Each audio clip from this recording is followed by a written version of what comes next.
తీవ్ర వాయుగుండం దిశను మార్చుకుంది. తీరం దాటిన తర్వాత పశ్చిమ వాయువ్య దిశగా ప్రయాణిస్తూ ఉండటంతో తెలుగు రాష్ట్రాలపై ప్రభావం చూపిస్తోంది. ఈ క్రమంలో తెలంగాణ వ్యాప్తంగా కుండపోత వర్షాలు కురుస్తున్నాయి. ఉత్తర తెలంగాణ జిల్లాలతో పాటు హైదరాబాద్, మేడ్చల్, మల్కాజ్గిరి, రంగారెడ్డి, వికారాబాద్, కామారెడ్డి, మెదక్ జిల్లాల్లో భారీగా వానలు పడ్డాయి. జగిత్యాల, నిర్మల్ జిల్లాల్లో కుండపోతగా వర్షాలు కురిశాయి. అత్యధికంగా జగిత్యాల జిల్లా సారంగపూర్లో 176.3 మిల్లీమీటర్లు, శ్రీకొండలో 169.8 మిల్లీమీటర్ల వర్షపాతం నమోదైంది.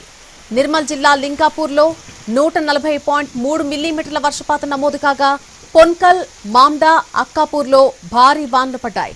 హైదరాబాద్లో కుండపోతగా వర్షం కురిసింది. పలుచోట్ల ఉరుములు, మెరుపులతో వర్షం పడింది. పలుచోట్ల రోడ్లపై పూర్తిగా నీరు నిలిచిపోయింది. వాహనదారులకు తిప్పలు తప్పడం లేదు. Jubilee Hills, Banjara hills, film Nagar, secretariat, Panjagutta, Ameerpet, SR Nagar ప్రాంతాలతో పాటు హైదరాబాద్ వ్యాప్తంగా పలుచోట్ల వర్షం పడింది.